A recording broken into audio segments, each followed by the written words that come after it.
नमस्कार दोस्तों, हर हर महादेव, ओम शिवाय नमस्तुभ्यम। गुरु जी के चरणों में कोटि कोटि नमन।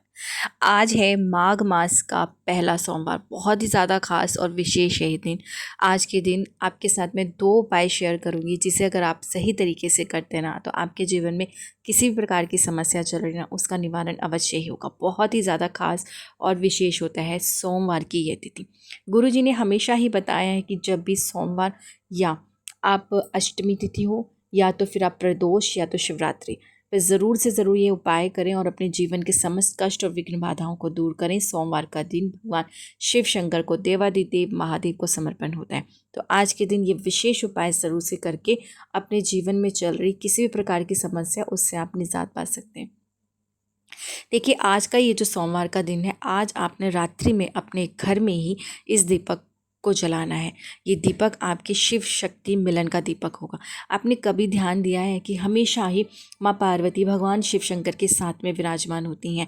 शिवलिंग में भी माँ पार्वती का स्थान होता है। तो आपने अपने घर में भी शिव शक्ति मिलन का ये छोटा सा दीपक प्रज्वलित करके अपने घर में सुख समृद्धि का वास लाना है। तो ये दीपक कैसे जलेगा, किस प्रकार से जलाना होगा, इसे समझना बहुत ज़्यादा ज़रूरी है।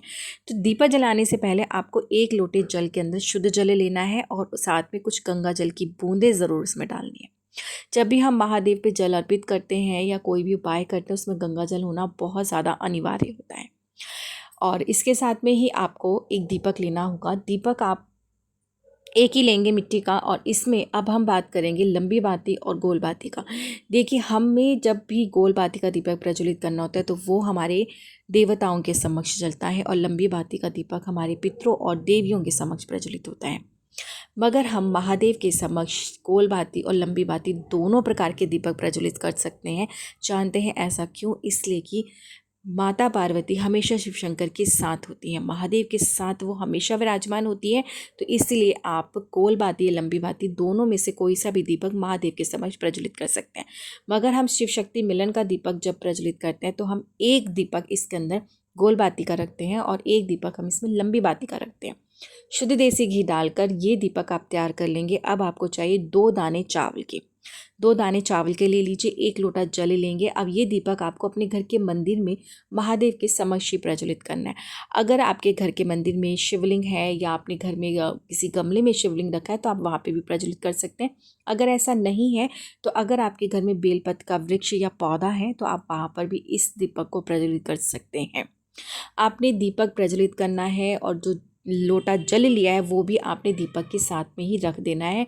साथ में आपने 2 चावल के जो दाने लिए, देखिए टूटे फूटे नहीं होंगे, साबुत चावल के दाने लेंगे और इसे अपनी मनोकामना बोलते हुए उस दीपक के ऊपर से 7 बारी घुमाना है, और घुमाकर आपने इस चावल के दाने को उसी दीपक के अंदर डाल देना है। इस तरह से डाल के दीपक प्रज्वलित रहे और वो जो जल है आपने वहीं रखा रहने देना है, आपने उठाना नहीं है। और ये कब करना है? या प्रदोष काल में ही करेंगे, मतलब सूर्यास्त के बाद आप कभी भी इस दीपक को प्रज्वलित कर सकते हैं।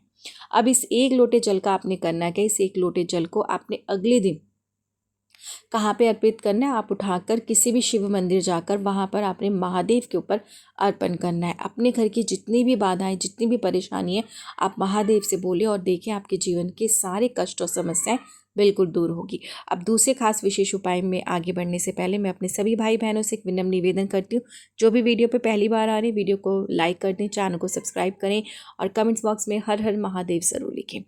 तो दूसरा उपाय जो होगा वो आपको 1 लोटा जल लेना है और आपको इत्र चाहिए। इत्र आप कोई सा भी ले सकते हैं, बस केवड़े का इत्र नहीं लेंगे। आप यहाँ पे कोई सा भी इत्र ले सकते हैं, किसी भी फ्लेवर का इत्र लिए। मगर केवड़ा नहीं अर्पित किया जाता है महादेव पर, तो केवड़े का इत्र नहीं लेना है।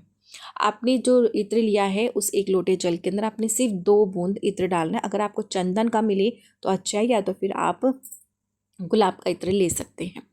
2 बूंद आपने इत्र डालना है। अब आपने चले जाना है महादेव के मंदिर।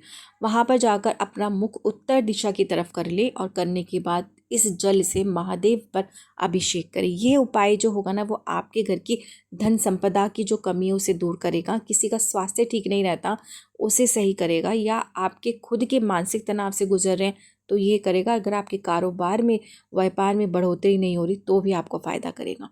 आपने मगर ये उपाय किसी भी सोमवार से शुरू करके पूरे 7 दिन करना है, मतलब कि आपने अगले सोमवार तक इस उपाय को अवश्य ही करना है।